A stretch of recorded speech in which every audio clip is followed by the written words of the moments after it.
Boa noite. Pensar Política tem esta semana um convidado especial, o Dr. Bruno Ferreira da Costa, que é um homem do Norte, nascido em Avintes, tem 35 anos, é professor de Ciência Política na Universidade de Beira do Interior, doutorado em Ciência Política pela Universidade de Lisboa, autor do livro Quo Vadis Europa e vice-presidente do Aliança. Bruno Ferreira da Costa. Quem é o Bruno Ferreira da Costa? Muito boa noite. Para além disto que eu acabo de dizer, que é muito sumário, mas como é que o Bruno Ferreira da Costa aparece na política para esta campanha eleitoral nas europeias? Porque o Aliança também é a primeira vez que aparece para o grande público numa campanha eleitoral. Precisamente. Duas notas prévias, Joaquim. A primeira, agradecer naturalmente o convite, e é com muito gosto que o Partido Aliança aceitou estar presente neste Pensar Política, e uma segunda nota prévia de felicitação à comunicação social local, regional, que tem feito o trabalho precisamente de reforço do pluralismo político-partidário e de ouvir precisamente todas as forças políticas e não se cingir àquelas que há 45 anos dominam o sistema político português. Quem é o Bruno Ferreira Costa? É muito difícil a pessoa jovem, se definir. Nota-se pela juventude. Eu diria que um homem do Norte, que teve a felicidade, a oportunidade de conhecer outras paragens e de ter estudado também em Lisboa e de neste momento estar a trabalhar no interior do país, na cidade da Covilhã, na Universidade da Beira Interior, e que nesta fase da vida decidiu dar o seu contributo para um projeto político, um projeto novo e essencial para a renovação da classe política e do sistema político em Portugal. Toda a minha formação foi na área da ciência política.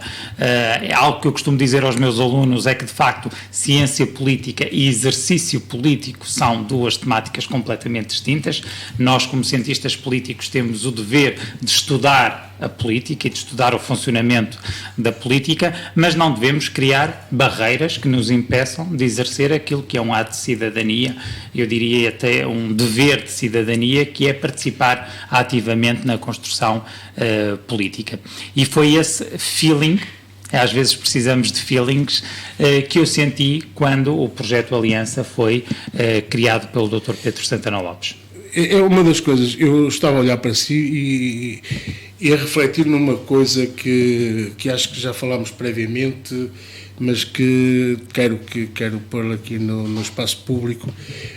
O Bruno é de facto um jovem e a juventude tem estado afastada da política, nomeadamente da política europeia, e a Europa é hoje, digamos, um caminho que a juventude deveria estar a reconhecer como um upgrade da sua própria vida, porque a Europa hoje dá mundo à nossa juventude. Qual o sentimento que tem relativamente a este afastamento de uma juventude que deveria estar cada vez mais empenhada? Aliás, é hoje falado que após o referendo do Brexit, que a juventude que faltou ou que se absteve na votação chorou porque de facto deixou passar uma oportunidade única, que é manter uma Europa unida, uma União Europeia de juventude. Como explicar isto, Bruno? Há várias justificações e há várias teorias sobre a falta de participação política dos jovens relativamente às temáticas europeias, mas também às temáticas nacionais. Convém dizer que esta falta de participação não é acompanhada por uma falta de identificação. Ou seja, quando questionados os jovens sobre se identificam com o projeto europeu, com a União Europeia, a esmagadora maioria diz que sim. E, portanto, sente-se europeu e defende o projeto europeu, assume-se como europeísta. Eu diria que a primeira causa é nós considerarmos a União Europeia como um dado adquirido e as conquistas da União Europeia como um dado adquirido, e que não necessita de uma ação cotidiana, diária para a sua defesa. E aquilo que verificamos com a evolução da União Europeia, com o crescimento de soluções mais extremistas, tanto à esquerda como à direita, aquilo que verificamos é que é necessário lutar diariamente pelas conquistas que a União Europeia conseguiu, e reforçá-las naturalmente. Eu costumo chamar a esta geração, embora eu novo, com 35 anos, os meus alunos são a verdadeira geração Erasmus, ou seja, muitos dos pais fizeram, inclusivamente, as primeiras mobilidades dentro da comunidade europeia. O programa Erasmus data de 86, tem neste momento 33 anos e, portanto, a nossa geração é a geração que anda, de facto, já em grande mobilidade, em conhecer outros mundos, em conhecer outras realidades, em que, de facto, as barreiras nacionais deixaram de fazer sentido. Isto sendo como um dado adquirido, de facto, impede essa luta diária. Por outro lado, há um afastamento que resulta da velha forma de fazer política, da repetição dos discursos, dos amus, dos ataques, da falta de visão sobre aquilo que nos une essencialmente, e não aquilo que nos vai separando nos debates do dia-a-dia. Exatamente.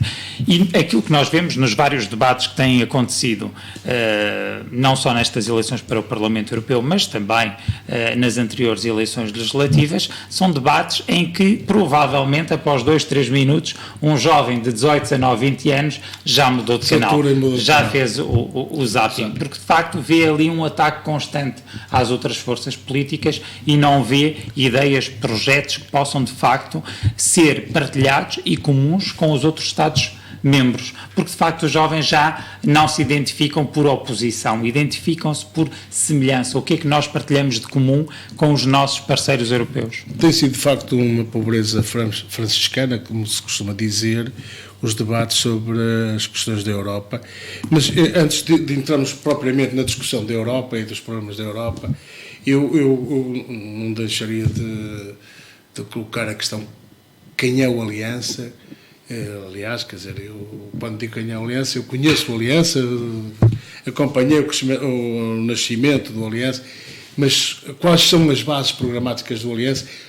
Que espaço político veio, de facto, o Aliança ocupar, sabendo nós que à direita temos o CDS e o PSD, do qual o Pedro Santana Lopes era um líder representante, mas que saiu. Será porque ele quer ocupar o espaço entre o CDS e o novo PSD, ou o Aliança tem outro projeto mais autónomo do que estas caixinhas que às vezes nós temos a tendência de criar para tentar definir o que às vezes não é definível? Joaquim, eu iria aproveitar precisamente essa última deixa. É que, de facto, também parte da explicação para o afastamento dos jovens, dos cidadãos da política, é nós tentarmos colocar tudo em caixinhas e dizer estes são deste lado e estes são daquele lado, sem discutirmos causas, sem discutirmos projetos, sem discutirmos policies, as políticas que de facto possam promover o crescimento e o desenvolvimento do país. O Aliança tem cerca de 6 meses de existência, exatamente, mais alguns dias de existência. Portanto, é um partido muito novo. E uma das marcas deste primeiro semestre de existência do Aliança seria muito mais fácil formar um partido sem desafios eleitorais pela frente. Portanto, daria para maturar... Há algum tempo de maturação. Exatamente. Inclusivamente na parte da ideologia da organização. No entanto, nestes 6 meses de existência, o Aliança conseguiu estar presente, e está presente neste momento, em todos os distritos do país, nas 2 regiões autónomas e nas comunidades imigrantes. E, portanto, isso demonstra claramente logo uma diferença face a outros projetos políticos que foram nascendo em Portugal e que, sabe, não tiveram sucesso eleitoral. Portanto, a primeira marca é um partido verdadeiramente nacional. E é um partido que conseguiu, e eu tendo tido a oportunidade de estar no projeto desde a sua fase quase inicial, não foi mesmo inicial, mas foi desde o mês de setembro do ano passado, tenho verificado a capacidade de trazer gente nova para a política. A verdadeira sociedade civil. E eu dizia no Congresso Fundador que mais do que um partido que se afirma na política tradicional, a Aliança deve ser um partido que se afirma na sociedade civil, com pessoas que durante um período da sua vida decidem contribuir para a causa pública. Não fazer da política carreira, não fazer da política um caminho ad eterno, alavancas, não é? Como alavanca para outros voos, acima de tudo, contribuir para uma causa comum nas suas áreas de especialização. Todas as pessoas têm, de facto, aqui um percurso profissional muito digno, muito válido e que nesta altura decidiram dar esse passo. E um dos exemplos claros da estrutura e da forma de pensar de quem neste momento está a dirigir o Aliança é a não existência de uma juventude partidária. Nós temos, de facto, uma academia Aliança... Tem sido um bocado hoje criticados as juventudes partidárias, nomeadamente a do PS, PSD e CDS, que têm tido um comportamento, ou digamos, têm sido a fonte de abastecimento de uma certa burocracia, e não é a burocracia que eu queria dizer, está-me a faltar o termo, de uma certa endurance nos partidos para organizações internas e às vezes não de forma mais correta que a sociedade e a política... Muitas vezes as juventudes partidárias funcionam essencialmente como uma escola para o exercício da atividade política depois no partido a que a juventude pertence. Nós encaramos o modelo oposto. Os jovens devem de facto se formarem, devem conhecer a realidade do país, devem fazer o seu percurso político, têm na Aliança um espaço de academia que é um espaço de formação. A academia será lançada oficialmente no dia 15 de maio em Coimbra, em que vamos abordar o tema da inteligência artificial, das novas profissões, ou seja, ir ao encontro daquilo que são também os problemas ou os temas que os jovens querem. O problema central hoje na Europa é saber como é que a Europa se vai preparar, ou como que se está a preparar, porque isto das novas tecnologias... Para a robotização total. Como é que hoje a inteligência artificial está em todo lado. A Europa, segundo consta, estará muito atrasada relativamente à China e aos Estados Unidos da América. Precisamente. Como é que nós vamos levar os nossos jovens a entusiasmados? Aliás, eles estão entusiasmados, mas não têm aquela força suficiente para serem avançados, não é? Esta nova geração, Joaquim, eu acho que se afirma essencialmente por causas. Quando nós dizemos que os jovens são pouco ativos ou pouco participativos em termos políticos, nós estamos a olhar para a ligação do jovem ao partido político. Nós estamos a olhar para a ligação do jovem com outro tipo de... com a própria sociedade, não é? Com a sociedade, com o associativismo, com as organizações que eles criam, com a mobilidade internacional que eles garantem, com as causas que eles defendem. Eu dou-lhe um exemplo. Esta recente greve climática estudantil, que foi atacada pelos partidos de sempre. Uns dizendo que, de facto, não era a forma dos jovens se manifestarem, outros tentando se apropriar deste tipo de manifestações.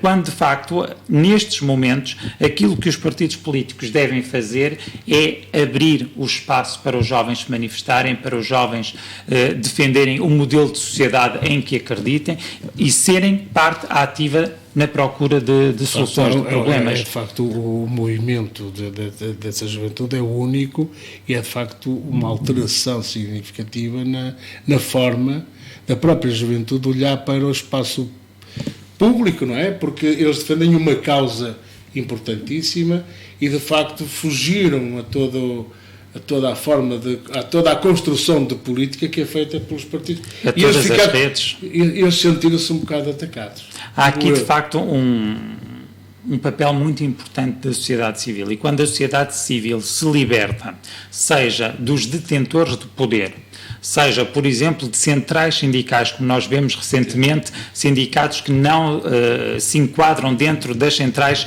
sindicais, autónomos, há aqui, de facto, uma nova realidade.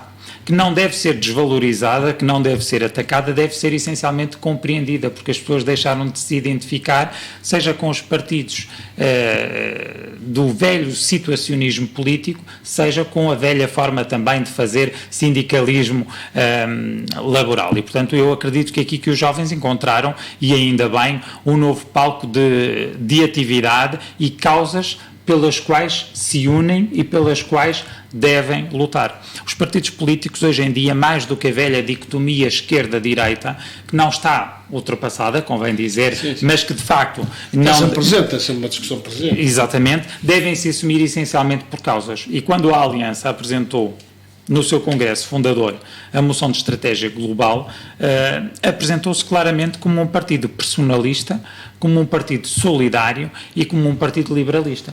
Portanto, quando as pessoas aderem a esta matriz partidária, têm estes 3 princípios. Isto convém realçar por um motivo. Aqueles que pensavam que nós estaríamos num extremo muito à direita enganam-se, porque nós somos um partido... Estão a agarrar ao Vox, não é? O que é claramente sinal do incómodo que a Aliança está a criar no sistema político partidário português e na implantação do partido em todo o país. Se há tudo que se pode dizer do Santana Lopes, pode ser tudo, é um homem de direita, reconhecidamente, mas há uma coisa que ele é democrata. Não há dúvidas nenhumas sobre isso. E, portanto, nós encaramos, obviamente, com até algum conforto este tipo de ataques, porque significa que, de facto, a Aliança está a crescer, está a mexer e está a incomodar muitas pessoas. Isso é de facto um bom sinal.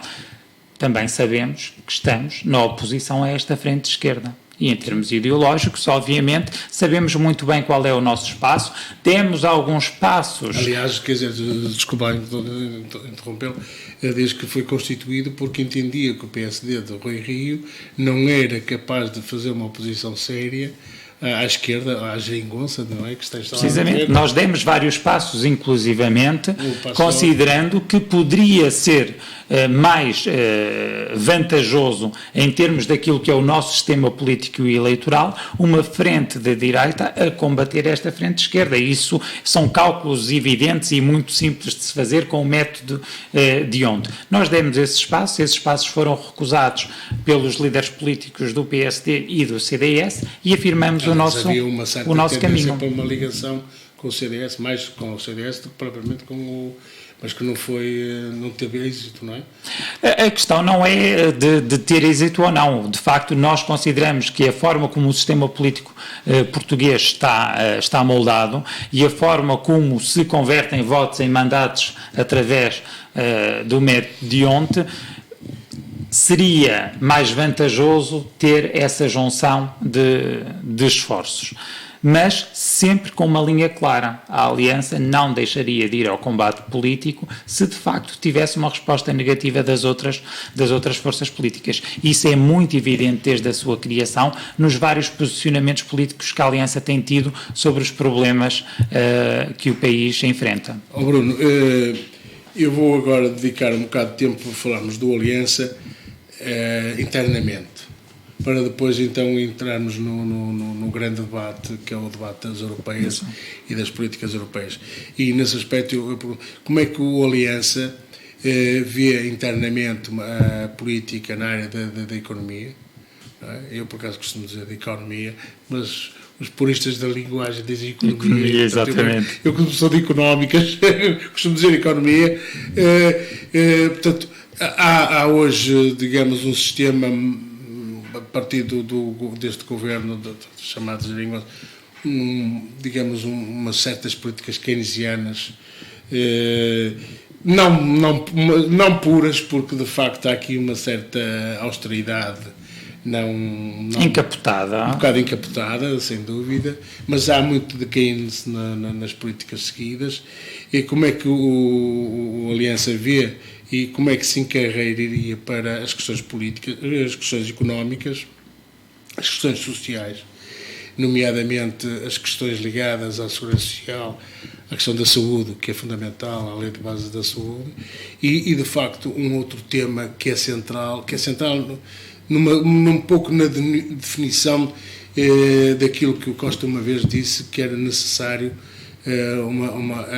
sermos um país de recepção de imigrantes para até povoar o país. Como é que o Aliança se posiciona nesta questão da imigração, sendo certo que a Alemanha, que é um país que todos nós conhecemos ou reconhecemos que não é propriamente um país de esquerda, recebeu 1 milhão de imigrantes porque sentiu necessidade de fazer crescer a sua mão de obra e, acima de tudo, a sua própria população, que também, a população europeia está em queda vertiginosa, não é? Portugal, então, está a sentir os efeitos de agora a população trabalhadora para suportar um reformado cada vez é menor, não é? Exatamente. E esse é um problema sério para nós, para mim não, mas para si. Para todos.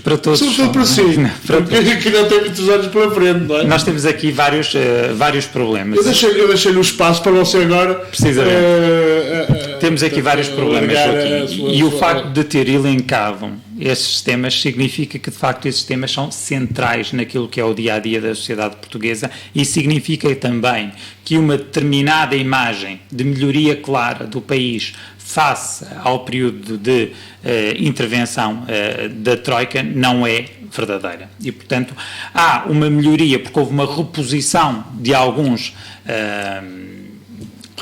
rendimentos, que era de facto necessário, mas o Governo beneficiou, e esta frente de esquerda beneficiou nos últimos 3, 4 anos de uma oportunidade única, que foi ter o Partido Socialista e os seus parceiros de coligação, o PCP e o Bloco de Esquerda, aprovar... E os verdes. Nós exatamente. Os verdes. E também o PAN, muitas vezes, porque contribuiu para a fase... PAN, mas está fora, umas vezes volta...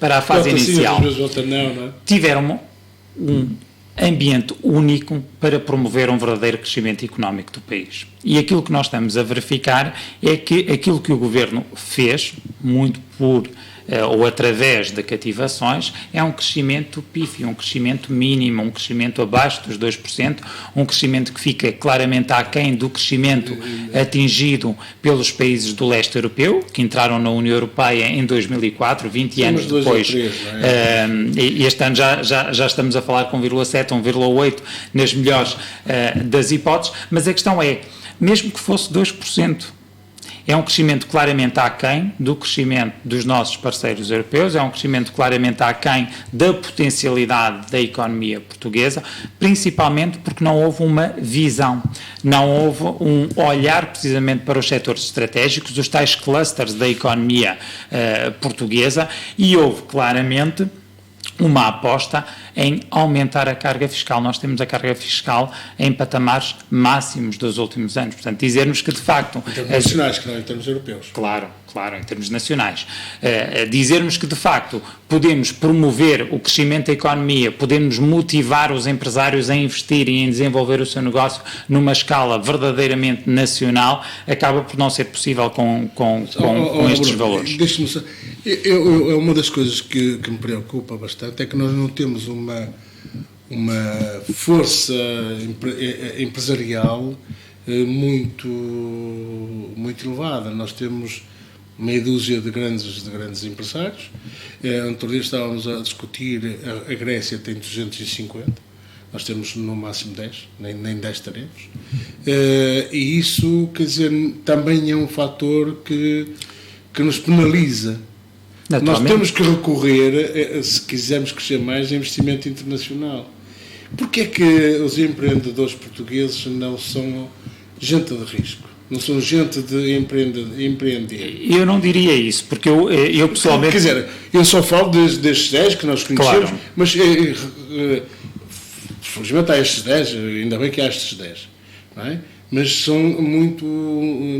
não são muito industriais, digamos assim, são mais nós temos, comerciais, de facto, digo eu. Eu diria, Joaquim, que nós tivemos a desempenhar um papel determinante no período máximo de dificuldades de 2008, 2013, 2014, um papel determinante dos nossos pequenos e médios empresários. Eles aguentaram, de facto, a economia, aguentaram os postos de trabalho dentro dos limites possíveis e, portanto, convém aqui essa nota. Aquilo que falta... Às vezes nós esquecemos disso. São a face central da nossa força empresarial. E em que qualquer medida ou qualquer política legislativa legislativa, nomeadamente ao nível dos impostos, afeta de uma forma decisiva muitas vezes não olhamos para esses como a sua subsistência. Olhar, não é? O Estado não olha, não precisamente. É Estado... Ao nível internacional, falta uma política verdadeira de captação de investimento internacional, que não pode ser feito com as nossas taxas de impostos, que não pode ser feito com esta desproporção. Nós olhamos, por exemplo, para casos como a Irlanda, que verdadeiramente foi para o mercado internacional à procura desse investimento, mas com condições verdadeiramente atrativas. Uma das linhas de ação do Aliança, já definidos também, tanto na moção de estratégia como nas várias declarações públicas que temos adotado, é que, de facto, sem crescimento não há desenvolvimento e sem crescimento não há a garantia das políticas sociais tão necessárias e tão importantes para o país. E esse crescimento só é possível com uma redução de impostos para as empresas. O problema é que como é que nós vamos depois sustentar as políticas sociais, nomeadamente a saúde, que toda a gente reclama, e é fundamental a saúde. Temos um serviço nacional, um sistema.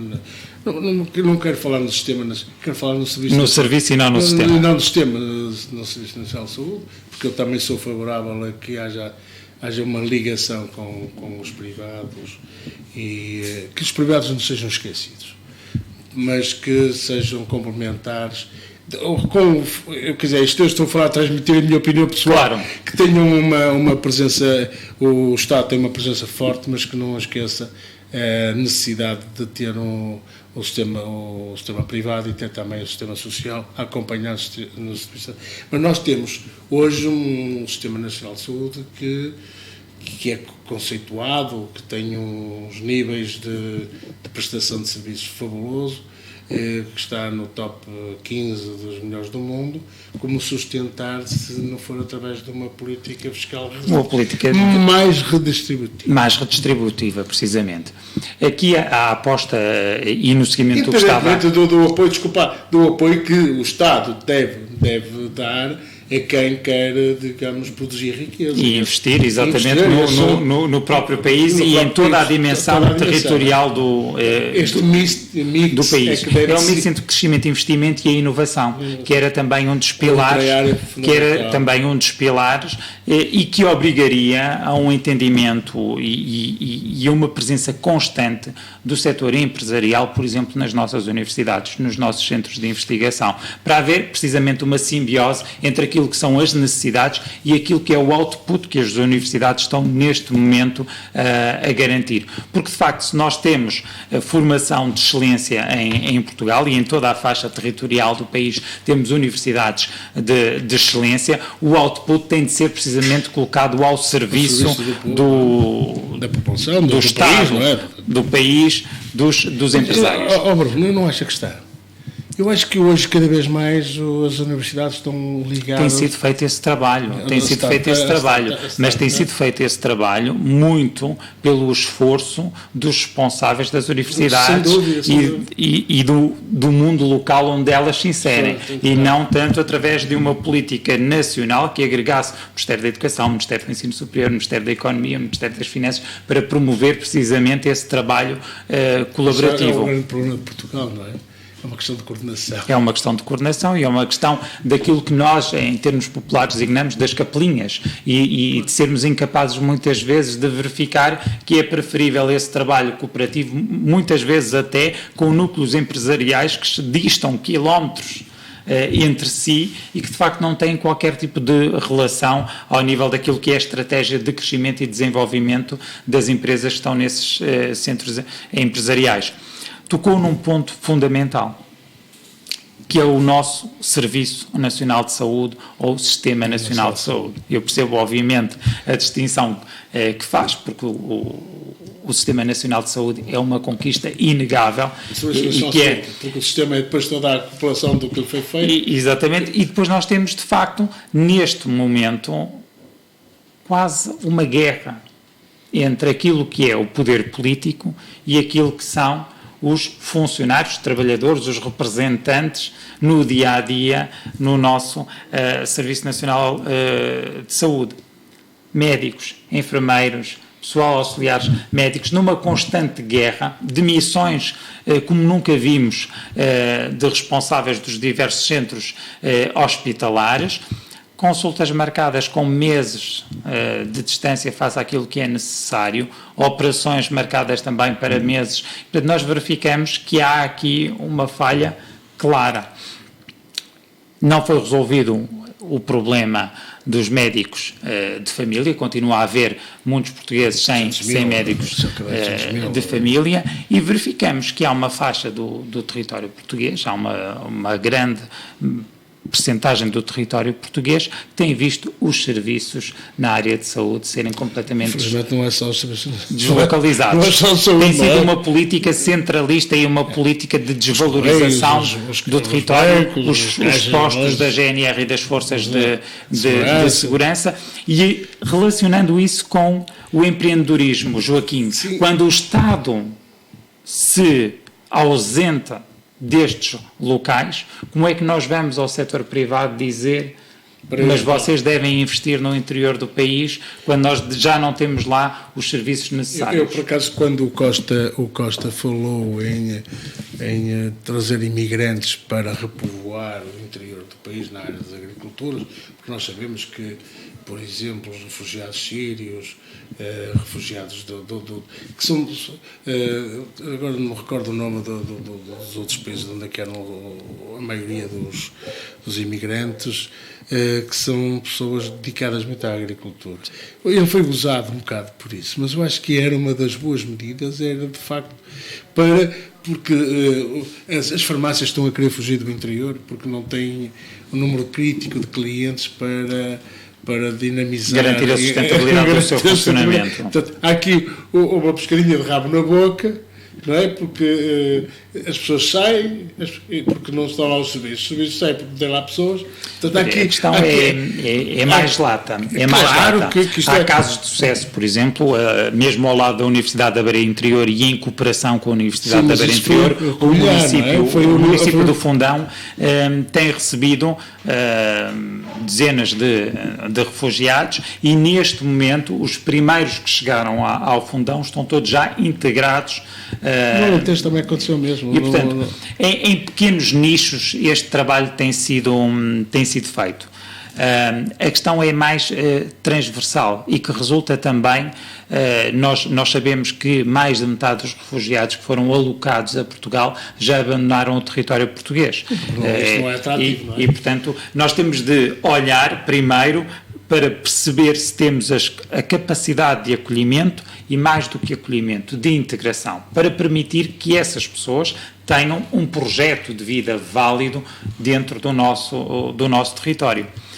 Mas, e por isso é que a questão não é tão simples, Joaquim. Nada disto é simples, não é? Com um ponto central, que é também o livre-arbítrio e saber se de facto a pessoa quer permanecer no território. Nós, em relação a esse ponto, nós não temos qualquer barreira a esses fluxos. Nós percebemos claramente que o que está em causa é a proteção da vida, é a questão da dignidade humana, é o acolhimento necessário, e fazemos a distinção clara entre aquilo que são refugiados e aquilo que são migrantes económicos. Mas não deixamos de salientar que, obviamente, precisamos de mão de obra. Tanto para a questão... Como a França precisou da nossa mão de obra, precisamente, não é? É só olhar para... Nós somos um país que temos essa matriz multicultural e essa matriz total da migração em termos territoriais. E, portanto, é só lembrar de Bidonville e é lembrar da forma como os portugueses viveram nesses momentos. E, portanto, nós temos essa capacidade de acolhimento, nós temos essa capacidade de aceitação, e nós temos uma sociedade que, do meu ponto de vista, é inclusiva. Há, obviamente, episódios, como em todo lado, que nos deixam a questionar determinados comportamentos, mas acima de tudo é esse processo de integração, é esse processo de aceitação também da cultura portuguesa, também dos valores e do funcionamento da sociedade portuguesa, que tem de ser uma matriz no processo de acolhimento a refugiados ou a migrantes. Bruno, vamos entrar agora um pouco numa discussão mais específica, que é falarmos sobre a Europa. A Europa vive hoje um momento complicado, que é resultado do Brexit, não é? Que vai reduzir o orçamento da União Europeia e que vai pôr algumas questões à economia portuguesa, nomeadamente questões económicas, porque a Inglaterra tem sido um dos grandes parceiros, tem uma história comum com Portugal em termos de alianças com Portugal há muitos anos e que de facto tem sido um dos caminhos por onde as exportações têm percorrido. Como vê esta questão do Brexit na economia portuguesa e na economia europeia e como visiona esta separação, embora Portugal parece, segundo consta, que estará mais ou menos organizado no sentido de proteger os cidadãos britânicos que vivem em Portugal, como os cidadãos portugueses que vivem na Inglaterra, que são muitos. Joaquim, eu fico em primeiro lugar satisfeito por não me ter feito uma pergunta que eu vi esta semana num debate em que o jornalista pede um cabeça de lista às europeias que em 30 segundos dê a sua opinião sobre o Brexit. E de facto eu acredito que nós não podemos estar a balizar em tempo uma problemática tão grande. Em primeiro lugar porque é uma problemática histórica, desde o processo de adesão do Reino Unido e de algum euroceticismo associado aos britânicos e de alguma oposição dos franceses, ou muita oposição dos franceses, nomeadamente do general de Gaulle, relativamente à entrada do Reino Unido. Há consequências que eu diria que são claras. A primeira, e que não tenho ouvido ninguém referir, é o facto de, no Conselho de Segurança das Nações Unidas, a Europa passar, ou a União Europeia, melhor dizendo, passar a ter apenas um representante com a saída do Reino Unido. Portanto, nós neste momento temos o Reino Unido e a França, nos 5 com poder de veto no Conselho de Segurança das Nações Unidas, e passamos a ter apenas a França lá representada. Sim, é um tema que isso não tem sido discutido e tem implicações muito fortes, e tem implicações no papel da União Europeia no mundo e na capacidade da União Europeia negociar muitas vezes resoluções.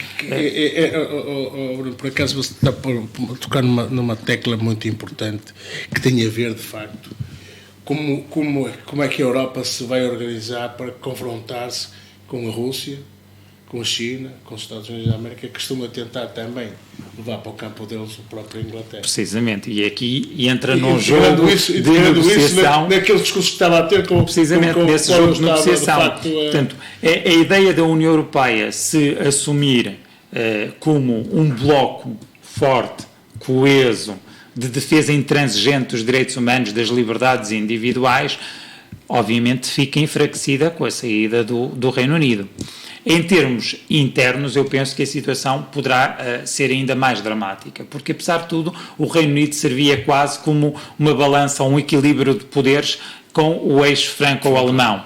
E, portanto, nós, a partir daqui, deixamos de ter esse equilíbrio de poderes, confirmamos a saída do Reino Unido, que não é ainda certa, e aquilo que verificamos é que o adiar do processo demonstra claramente que nós estamos, ou o Reino Unido está com muitas dúvidas sobre se de facto deve efetivar ou não essa saída, mas eu voltaria só ligeiramente atrás no processo para abordar uma questão que inclusivamente tenho trabalhado, que é a questão de construirmos a Europa nas costas dos cidadãos.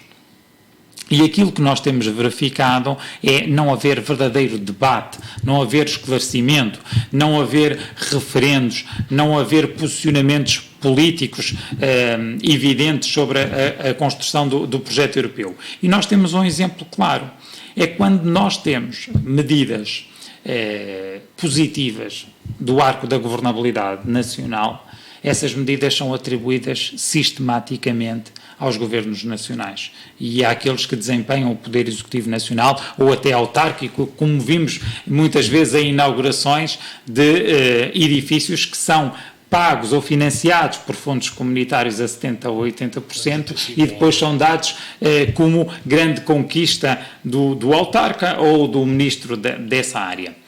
Pelo lado oposto, quando de facto há alguma medida que significa um peso para o cidadão ou significa algo mais negativo, essas medidas são conotadas a Bruxelas. E, portanto, obviamente se cria aqui dois pesos e duas medidas na perspectiva que nós temos visão sobre a Europa, que às vezes não é correta. Não é? Sobre a questão da União Europeia. Se a maioria dos jovens soubessem o que é que a Europa fez pelo país, se calhar não eram às vezes tão céticos quanto são, porque se hoje temos universidades como temos, bem construídas, bem planeadas, com excelentes edifícios, com excelentes condições, se calhar eles olhariam...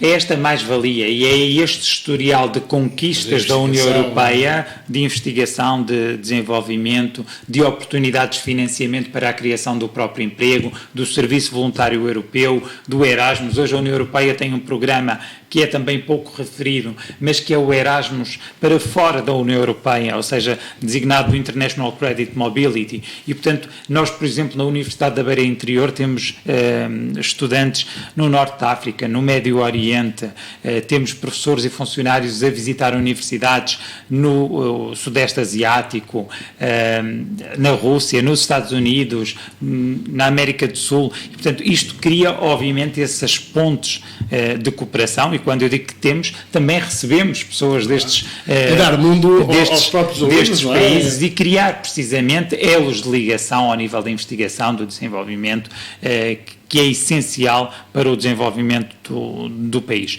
E, portanto, nós quando falamos da União Europeia e quando falamos das conquistas da União Europeia, temos obviamente de valorizar estas. Mas este europeísmo não pode ser um europeísmo cético, ou cego, melhor dizendo.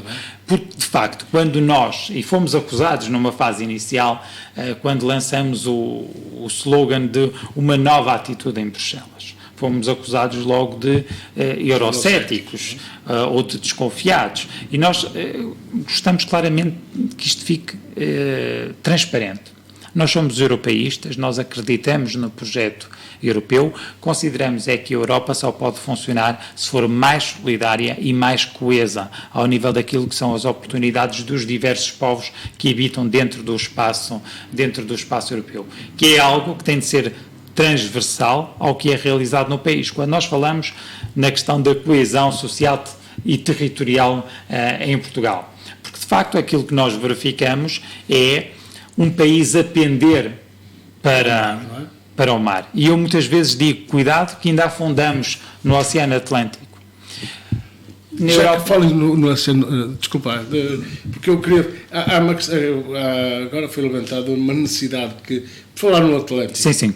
De criar o eixo Atlântico, ou seja, Portugal virar-se não tanto para este lado, para o eixo franco-alemão, porque de facto eles estão a olhar mais para o leste, não é? Porque têm mais interesses nas questões do leste, mas nós olharmos mais para aquele lado, para o lado da Suécia, da Noruega, da Dinamarca, criar o eixo Atlântico, onde nós poderemos ter outras vantagens. Eu acredito que nós não devemos, Joaquim, sem separar a ligação, adotar uma divisão, mas nós temos claramente um historial, um passado que nos faz olhar para o Atlântico, olhar para o mar, olhar para os nossos parceiros da lusofonia, e esse patamar tem de ser explorado, tem de ser desenvolvido e tem de ser aproveitado, sem nunca deixar de ter os olhos postos naquilo que é o centro da União Europeia. E, portanto, eu acho que nós temos aqui, inclusivamente, uma dupla vantagem. Nós somos a porta da entrada na União Europeia. Faço-lhe aqui uma analogia. Muitas vezes os europeus olham para Portugal como a ponta da Europa. Eu digo que nós somos a entrada da Europa. A nível do território nacional é igual. Muitas vezes nós olhamos para o interior como o interior esquecido, longe da metrópole, longe das urbes. O interior do país está a 1h30 de Salamanca a 3-4 horas de Madrid. E, portanto, nós menos, temos... Às vezes menos.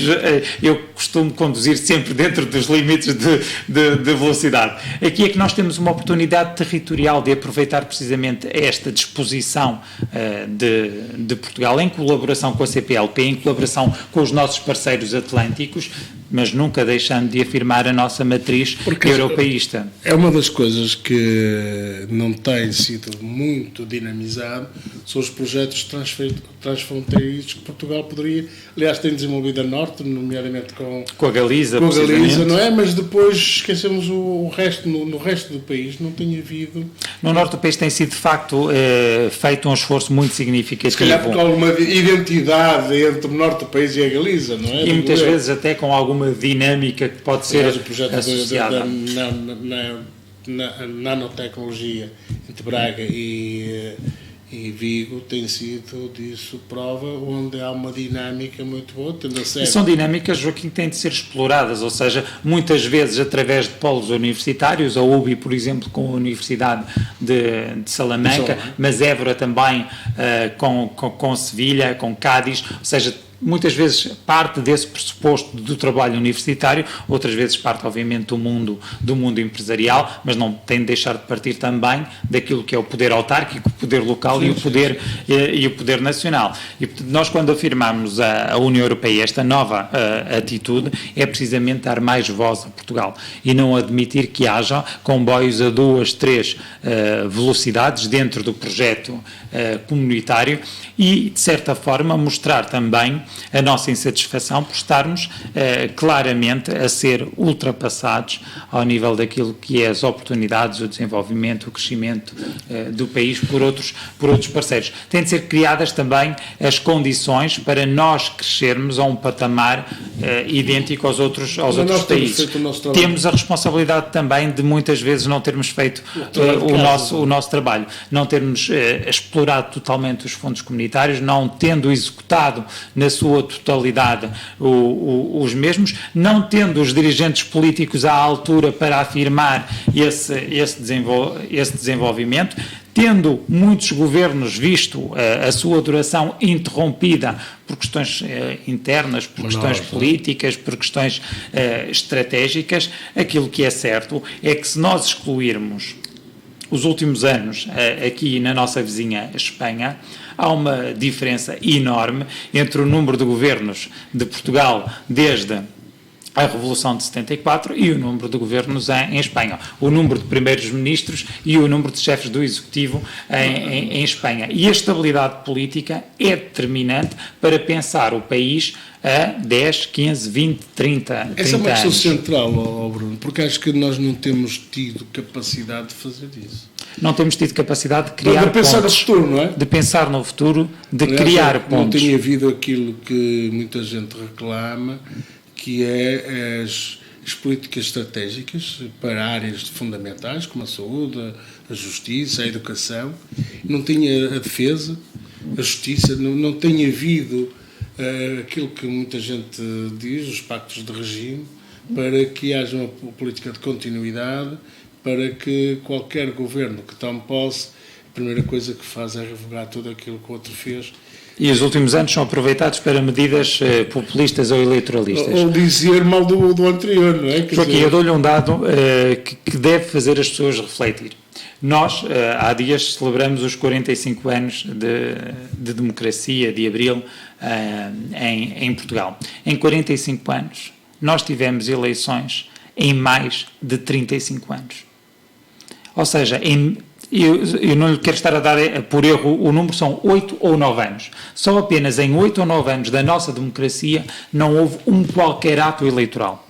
Eleições legislativas, autárquicas para o Parlamento Europeu, referendos nacionais, eleições regionais na Madeira ou nos Açores e eleições presidenciais. Ou seja, o país está em constante campanha faz parte da democracia, eleitoral. Não? Faz parte da democracia. Poder-se concentrar um bocado, organizarmos o país para que se concentrasse. A questão é que tem havido muitas eleições também provocadas por quedas de executivo, nomeadamente na primeira na primeira parte deste período dos 45 anos, primeiros 10 anos. Em análise. Isto obviamente tem efeitos e tem impacto naquilo que é essa estratégia que referia de pensar planos estratégicos para o desenvolvimento do país a 20, 30, 40 anos. Há sempre aquela pergunta que é onde é que nós queremos estar, em que setores é que devemos investir para precisamente sermos pioneiros, únicos, verdadeiramente inovadores. E essa discussão não tem sido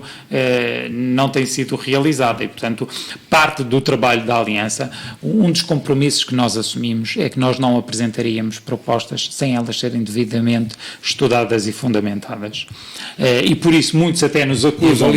E avaliadas, naturalmente o seu impacto, os seus custos, e por isso muitas vezes até somos acusados de como se já tivéssemos 10 ou 15 anos de existência. Vocês ainda não se pronunciaram sobre este tema. E um exemplo muito concreto, a questão do aeroporto, em que nós não tentamos impor a solução Portela mais Alverca, mas dissemos, cuidado, que há estudos que encaminham noutra direção e que apontam, de facto, para uma mais-valia na criação desse hub, Portela mais um. Mas isso não iria atrasar novamente o processo? Já está muito atrasado. A questão é que às vezes é preferível atrasar para a decisão ser a correta do que termos uma solução que é aquela que nos parece do Montijo, que rapidamente será esgotada, que não permite aterrar todas as aeronaves, para além da questão, do meu ponto de vista, logo central, que é ter havido a apresentação de um projeto sem o estudo de impacto ambiental estar concluído. É uma forma de fazer política com a qual, naturalmente, nós não nos revemos e que vai de encontro, Joaquim, eu peço desculpa, vai de encontro àquilo que foi a necessidade de apresentar o cabeça de lista do PS às eleições europeias. Obviamente, havia a necessidade de mostrar trabalho, de mostrar a sua imagem, o seu nome, para justificar a sua escolha para a cabeça de lista do Partido Socialista ao Parlamento Europeu. Mas, de facto, é uma discussão que eu tenho ouvido nas televisões, alguns especialistas, de facto, não há uma ideia, não há uma certeza sobre a localização, mas de facto já está há muito tempo a ser discutida, desde 2007, 2008, e o país está a perder porque de facto Lisboa está esgotada, Portela está esgotada. Portanto, é preciso. Mas há outras soluções, inclusivamente, que devem ser refletidas. A abertura da base aérea de Monterreal, que poderia ser uma solução para desvio de algum turismo do norte e do centro do país, nomeadamente o turismo religioso, e o elefante branco que foi criado com Beja e que não está a ser explorado e que poderia ser encontrada uma solução alternativa, nomeadamente ligação direta através da ferrovia, que foi abandonada ao longo dos últimos anos, com ligação direta a Lisboa. Essa é que é a grande desastre deste país, é a não aposta na ferrovia. Precisamente, e como foi totalmente abandonada, aquilo que se verifica neste momento é que o investimento para voltar a colocar nos carris a ligação do país através da ferrovia é muito maior e é muito mais elevado. Bruno, há uma questão que na Europa que eu sou há 40 anos, 43 anos, que eu já ouvia falar na Faculdade de Economia, que era a da harmonização fiscal. A Europa tem feito tudo menos a harmonização fiscal. E hoje há uma concorrência, há um bocado falou na Irlanda, uma concorrência interna na Europa sobre, portanto, questões de fiscalidade.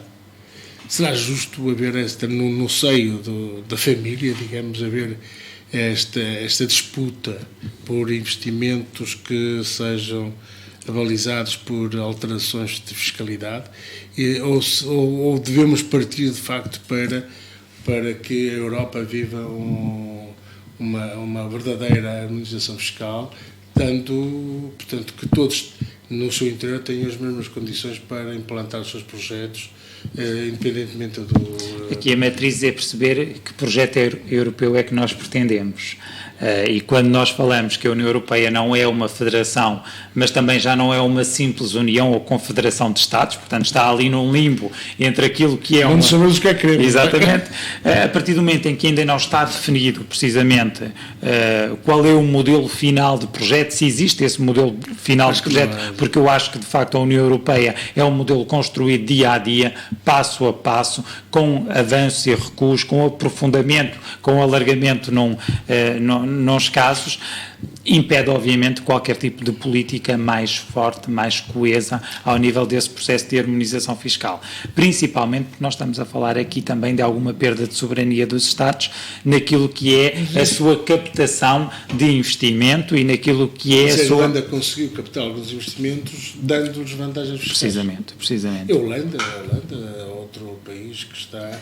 E isso será razoável, será justo? Tem a ver com a liberdade dos Estados em atuarem. Como a União Europeia tem de facto atuado relativamente aos offshores, não de uma forma musculada, mas tem tentado criar algumas barreiras a esse desenvolvimento. Aquilo que importa também aqui referir é que perante situações e realidades diferentes, provavelmente adotar medidas iguais criaria também muito mais dificuldades. Nós temos diferenças de crescimento, de desenvolvimento, só olhar os valores do IDH, os valores do PIB, os valores dos rendimentos das populações completamente dispares e, portanto, adotar uma tabela igualitária ao nível da harmonização fiscal poderia criar algumas dificuldades a determinados Estados que neste momento conseguem, com esse benefício, se colocar na linha da frente de determinados investimentos, nomeadamente extracomunitários, e que de outra forma não se colocariam. Mas tem de haver, pelo menos, uma harmonização ao nível das oportunidades, ao nível dos direitos, ao nível das liberdades, ao nível da questão da circulação. Mas há aí também, nesse aspecto, enquadra-se como é que nós devemos reagir futuramente numa questão de defesa, quando hoje sabemos que, eu espero que o Trump, com as suas idiosincrasias, que está contra a NATO, está contra a Europa, sobretudo, como é que ele vai estar, quer dizer, saindo dos Estados Unidos da América, da NATO, como é que defesa é que vamos ter, se nós não temos uma defesa única, cada país tem o seu exército, não é? E depois, quer dizer, mas há aqui uma amálgama de exércitos com ligações completamente diferenciadas, embora tenhamos exercícios comuns, mas como é que a Europa pode... Nós temos aqui um dos maiores desafios da União Europeia, da antiga CEE, que era a Comunidade Europeia de Defesa da década de 50, e foi aquela que efetivamente teve mais dificuldades, foi colocada durante várias décadas na gaveta, foi recuperada em termos de discurso pelo presidente francês Emmanuel Macron há alguns meses. Já antes o Mário Soares, mas foi muito criticado, depois abandonou isso. E essa tem sido o imposto dirigido só para a constituição desse exército. E essa tem sido a questão. Sempre que o assunto entra na ordem política, a ordem pública, e ele é rapidamente colocado nesta gaveta, porque nós estamos a falar de um dos elementos centrais daquilo que é a velha soberania nacional do Estado-nação, que é a defesa do seu território. Agora, eu acredito que a União Europeia qual é o território, não é? Eu acredito que a União Europeia tem de olhar para esse processo de defesa dentro daquilo que é NATO, dentro daquilo que são os seus tradicionais aliados, reforçando a cooperação entre os Estados da União Europeia para o caso de haver a necessidade de uma alternativa. Estamos a caminho, não é? Hoje vemos, de facto, estes debates que se fazem à volta da Venezuela, com o apoio da China, com o apoio da Rússia, e depois, por outro lado, dos Estados Unidos, e nós é que temos lá uma comunidade imigrante muito... Estamos a perder caminho, Joaquim, talvez também por uma política que a União Europeia tentou seguir nos últimos anos de a menor intervenção possível em conflitos internacionais. Este intervencionismo que nós acreditamos que é muito forte dos Estados Unidos, muito forte da China, muito forte da Rússia, seja um intervencionismo efetivo, seja um intervencionismo por via, por exemplo, da economia, e portanto não tem necessariamente de ser militar, a União Europeia tem ficado sempre em primeiro lugar pela ausência de uma voz única, de uma voz comum de todo o projeto a nível europeu. Mas essa voz... Os grandes conflitos estão aqui à porta da Europa, não é? Essa voz única, com objetivos, necessidades, estratégias diferentes, é muito difícil de alcançar. Provavelmente os interesses de Portugal na Venezuela não são... que o primeiro é óbvio, é defender a comunidade lusa e a comunidade lusa descendente no território, não são os mesmos interesses de outros Estados-membros da União Europeia. Mas por isso é que há cooperação.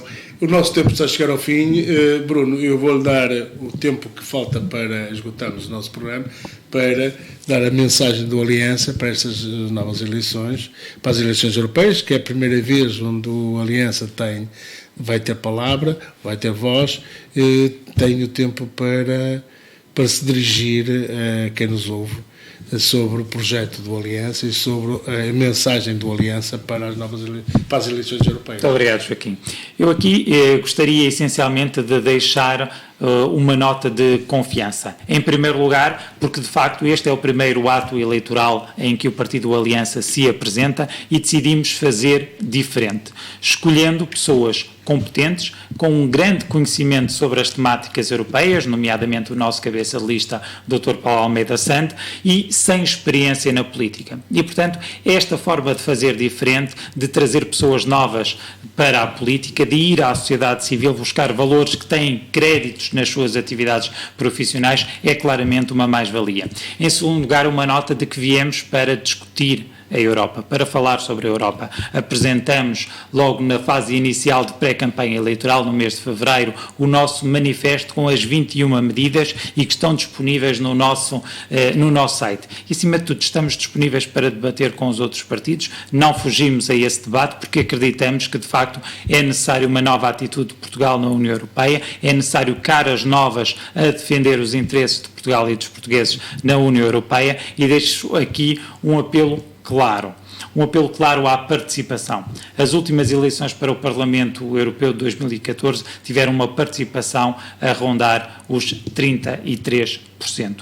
É necessário dizer sim à Europa, é necessário participar em massa nestas eleições europeias, precisamente para podermos construir uma Europa mais coesa, uma Europa mais igualitária e uma Europa com mais oportunidades para os portugueses. Portanto, dia 26 de maio é esse voto de confiança, é esse voto de esperança no futuro que eu deixo aqui como mensagem final, agradecendo naturalmente aqui à Nord TV, à Gondomar FM, a oportunidade de apresentar esta visão do Aliança. Muito obrigado, foi um prazer ter aqui o Dr. Bruno Ferreira da Costa, quem felicito por ter um discurso tão fluido e tão esclarecido.